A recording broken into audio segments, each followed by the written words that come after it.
Tēnā koutou, ko Maia Kairau tōku ingoa, he uri a hau no kaitahu, kati mamoi, waitaha me ngā puhi hoki.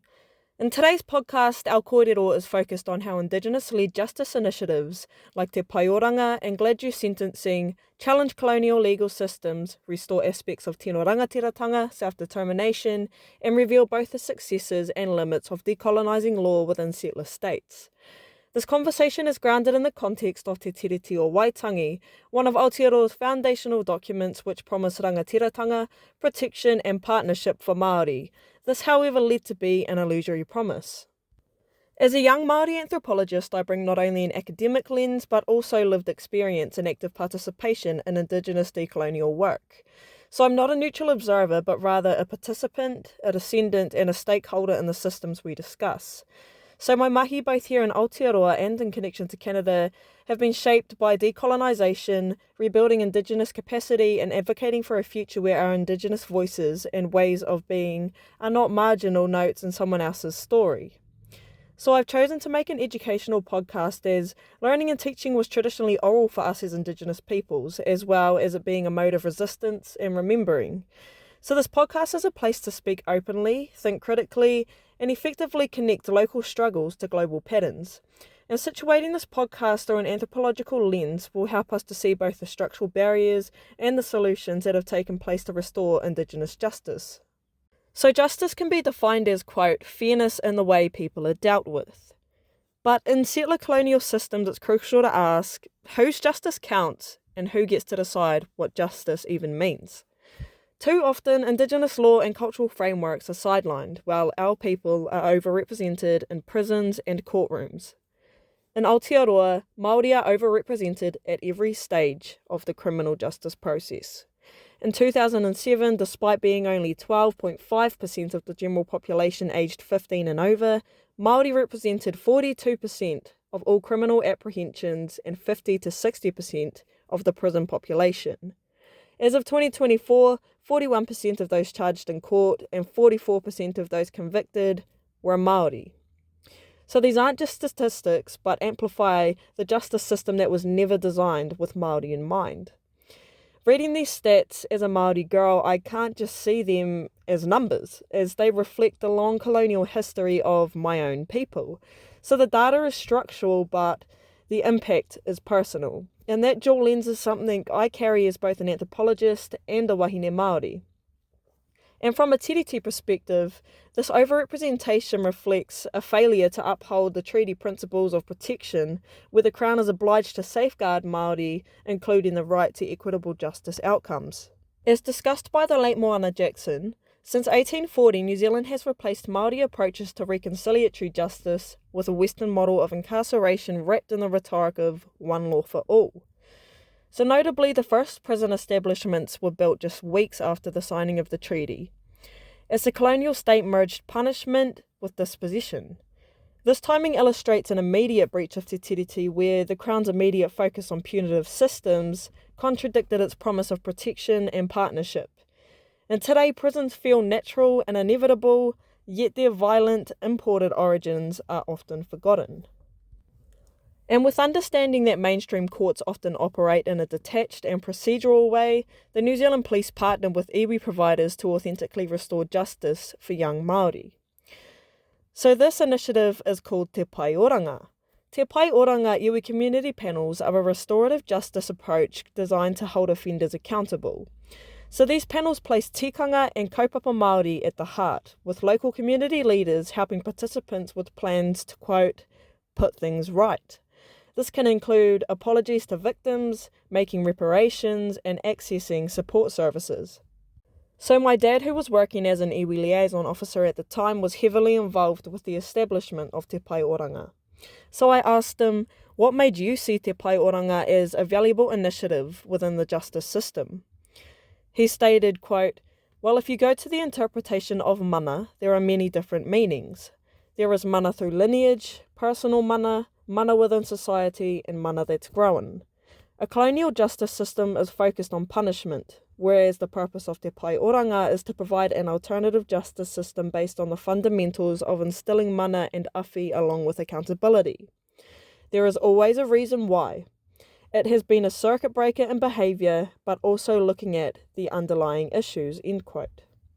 So hearing this, I reflected on what it means to be a young wahine Māori, navigating both the worlds of my culture and the colonial systems around me. I asked myself, how would I feel being held accountable in a space that understands my whakapapa, my experiences, and my challenges? And personally, I feel I would reap deeper accountability from this, but also feel safer and protected in this environment. So this model is an expression of Indigenous sovereignty. However, it's also important to consider that this exists within a conditional framework, sanctioned by the Crown, highlighting ongoing structural limitations and the need for full treaty-compliant recognition of Māori legal authority. It is also considerable to mention that this is not a new concept. As my dad stated, quote, "Long before colonial forces came to Aotearoa, this is how we did stuff. Iwi and hapu based on the marae," end quote. This is often a forgotten narrative, but also resonates with Moana Jackson's kōrero that punitive confinement would have been culturally incomprehensible by the victim, as reconciliation was the natural conclusion of this legal process for Māori. With this in mind, looking to the outcomes of Te Pai Oranga, a 2020 stat review showed it to have a 92% success rate for participants completing accountability plans, compared with a 54% national average. Researchers found evidence that it reduced offending rates, and that specifically for Māori aged 17 to 24, they were 11.9% less likely to reoffend compared to those who went through the regular justice system. However, the 2020 stats also showed that Māori were 22% less likely to complete the program in comparison to non-Māori counterparts. So in my position, I don't want to gloss over the negative stats, but I do want to reinforce the context in which Te Pai Oranga exists and how structurally these panels only exist because the Crown permits them, this limiting Indigenous sovereignty to conditional frameworks. Turning to Canada, Indigenous share alarming parallels and commonalities with Māori in regard to the failure of the colonial justice system. Like Māori, the Indigenous population in Canada are overrepresented in prison. And when comparing those accused of crime in Canada, Indigenous continue to be, quote, jailed younger, denied bail more frequently, granted parole less, overrepresented in segregation, overrepresented in remand custody, and more likely to be classified as high offenders, end quote. And although Indigenous represent only 3% of the adult population in Canada, they account for 26% of admissions in 2016. As reinforced by First Nations scholar Michaela Maguire and criminology professor Ted Paley's, Indigenous overrepresentation in prisons is not purely about crime, but a continuation of structural violence embedded in settler-colonial systems. And just like Aotearoa established a treaty outlining partnership, governance and protection with the Crown, Canada also entered into treaties with Indigenous nations, beginning in 1701 with peace and friendship agreements, and later the numbered treaties, which promised land resources, hunting and fishing rights, and recognition of Indigenous governance and law. However, like Aotearoa, the implementation of these treaties has been inconsistent. So the Crown's failure to fully honour Te Tiriti parallels the marginalisation of Indigenous legal systems in Canada, highlighting how structural colonialism undermines Indigenous sovereignty in settler-colonial states. And Manly Casimir shows that, like Māori, Indigenous legal systems in Canada were rooted in kinship and collective responsibility, aiming to restore balance and maintain cohesion. So with colonial law disrupting these practices, it can be seen as an explicit tactic of assimilation.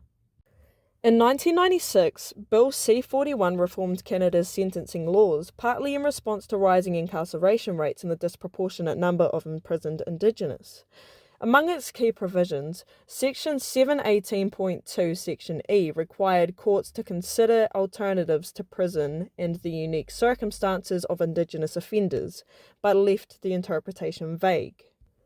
This gap led to the landmark 1999 Supreme Court case R v Gladue, which clarified how judges must apply these principles in sentencing.